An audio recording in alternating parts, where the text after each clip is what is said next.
Hey everybody, and welcome to Godless Weekly. This is Godless Week.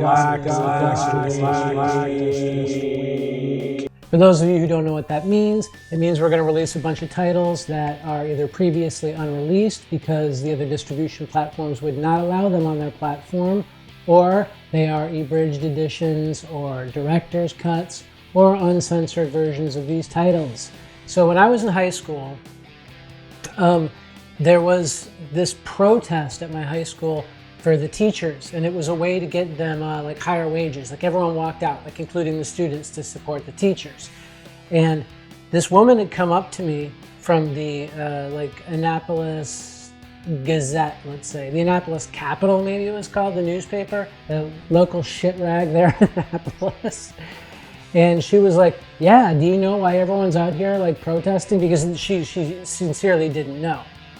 And I said, "Well, I don't know why these people are out here, but I'm out here to protest record ratings," which was true, because the day before this walkout happened at our high school, Severna Park High School, in Severna Park, Maryland, between Annapolis and Baltimore, I went to Sam Goody record store to buy LL Cool J's album, Bigger and Deffer. Back, you see, Bigger and Deffer.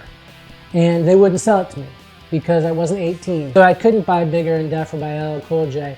So I told this woman that that's why I was out protesting that day at the school, right? Much to the chagrin of everyone else there, because the Annapolis fucking wiped my ass with whatever the name of their newspaper was, did an article on me protesting record rating. So they followed me around all these record stores, and these fucking scumbags at Sam Goody or Musicland or whatever it was at the Annapolis Mall, they wouldn't let us in there and shit. So we went to this rad record store in downtown Annapolis, and they let us like get pictures of me like holding up like Skinny Puppy records and shit. So that's why I wanted to start something that kind of had that same kind of feeling behind it, that all these titles being deplatformed and booted, and these authors and publishers looking for a way to push their content out. And you know, it's really difficult. And I'm not saying Godless is the place for your shit, because we know that's not true. This is a growing platform and we're just getting our footing, right? Blacklisting and censorship is why this was created. Godless is built on this foundation of, I knew I couldn't release a novelette series called Fucking Scumbags Burn in Hell on Amazon. And even if they did release that shit, they would not promote it and they'd fucking bury it. I know several authors whose stuff is getting buried at Amazon. You can go search for some of these titles and you won't find them because they won't come up, because they're buried in the search engine and they're buried in the algorithm.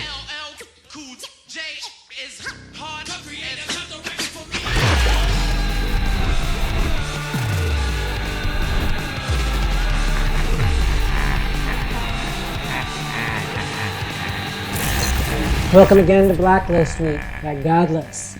I'm gonna run through these titles really quick this week, and our featured author and our emerging author and our buzz book, because I don't want to have another one of these freaking like 20-minute fucking Rhea-mouth tirades like I've had for the past 2 weeks. This is Blacklist Week, and what this is about is releasing titles that don't really have homes, or re-releasing titles that need homes for new content. You know what I mean? So these are like Godless exclusives. The buzz book this week is Talia. I almost said Nadia. I didn't say it, Danny. Okay. It is Talia by Daniel Volpe. Volpe. Pronounce that correctly when you do, because I always pronounce it wrong. It is a semi-prequel to Daniel's big hit, Billy Silver, and it is raunchy, horrendous. It's about the 90s porn industry and murdering psychopaths. It is fucking great. Pick this bitch up. The featured author this week is the great Regina Watts, who is racking up these crazy number of fucking reviews for her latest book. But that book isn't available on Godless. However, she did bring me a fucking bucket full of exclusive titles to release on Godless during Blacklist Week. And I'm going to run you through them real quick right now. The first of these that released yesterday, or Monday, the 26th of April, are the Dottie After Dark series.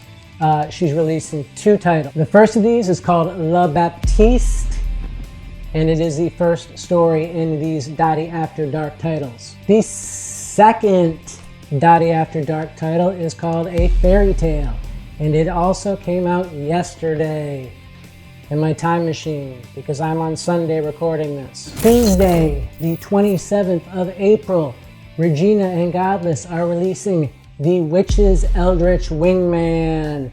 This is an awesome story, and I know that Regina's really proud of it, and I think that you will get into it because it's different from like a lot of the other stuff she does, and it's sweet.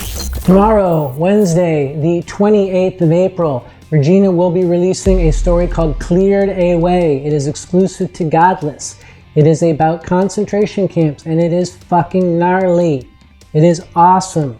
It is everything you'd expect from Regina Watts. Just gotta read her to know what I'm talking about, because she's bitching.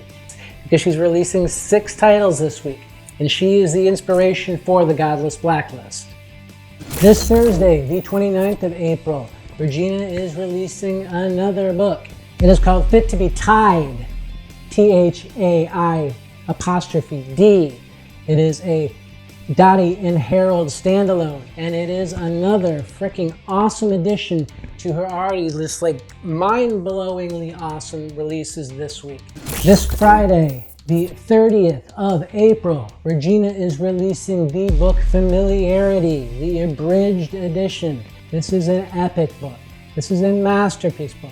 This is the kind of book that you look at like an author's catalogs and you say, okay, this is the one that really kind of defines what I know about Regina and her writing. So you gotta pick this up, and I think you're gonna fucking love this one too. Regina, thank you so much. Rounding out Blacklist week on Godless is something that everyone has been fucking asking me for since launch. I've heard it on every single podcast about Godless. I've heard about it in all the circles inside the horror community. People want this because they want to read this book and they want to know exactly how it was. And now we're adding a lot to it. So on this Saturday, May 1st, not April 1st, that would have been good, but oh well, May 1st, we are releasing Mother Maggot Uncensored. This is a completely uncensored version that was deplatformed every fucking where. Smashwords, Amazon, everywhere. No one wanted this fucking thing because it was too gnarly and nasty and over the top and violent for any mainstream community. And that's what really kind of made a name for Simon as an author, because Simon McCarty is this really a gem, and we all know that he's helping like really drive people to Godless and bring people in and tell them the benefits of what we're doing here. I love this book so much, and I love the unedited version. And Simon even put in, like, I think, I'm gonna say 2,500 extra words in a new scene of what happens in that barn. And I think you're just gonna be fucking blown away. You would be foolish not to buy this. If you already own the original Mother Maggot, like you were one of these lucky people to get their hands on it when it was available, good for you. A lot of us out here didn't really know about it, man, me included. Our emerging author this week is Tom Over. His book, The Comfort Zone and Other Safe Spaces, was recently nominated for a Splatterpunk Award. It's a really cool book. Tom is a another one of these really unique diamond in the rough writers that I don't think would necessarily kind of get the push they deserve through an Amazon or a Barnes & Noble or one of these other places, because his writing stands outside, you know, the norm and the mainstream so much. And I love him. I love that he reached out to me, and I love his work, and especially this book. All right, y'all. I said I'd make this fast this week, and I did. And I just wanted to do my usual wrap up and thank everyone. I especially want to thank all the authors participating in Blacklist Week. I know this hasn't been easy, and I know that it was we were all kind of really under the gun to get these titles up and running, but I appreciate everyone kind of participating with me and helping me out as much as they can. I always appreciate the publishers in the indie scene. What a great fucking bunch of people who have been very supportive of Godless, and we need you guys to support what we're doing and help us get through whatever this is, this censorship, blacklist bullshit. You know what's going on. We know what's going on. I want to give you guys a platform that you can feel free and open to release books the way you want. That said, I'm going to talk about this bootleg thing in next week's episode, so hold tight.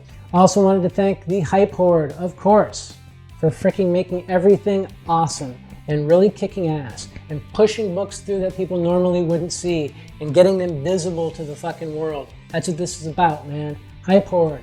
Horde on, man. And lastly, I gotta give it up for the readers, of course. We would be nowhere fucking without you. And horror fans in the horror community, fucking A right, dude. That's what this shit's about. You guys are fucking awesome. That's it for Godless Weekly. I am Drew Stepek. Oh, let's go! Go, co-creator, go! Go, co-creator, go! Can you believe that was a band or like fucking an adult explicit lyrics album? LL Cool J, Bigger and Deffer. It's like you listen to it now and you're like, really, dude? This might as well be the fucking Fresh Prince.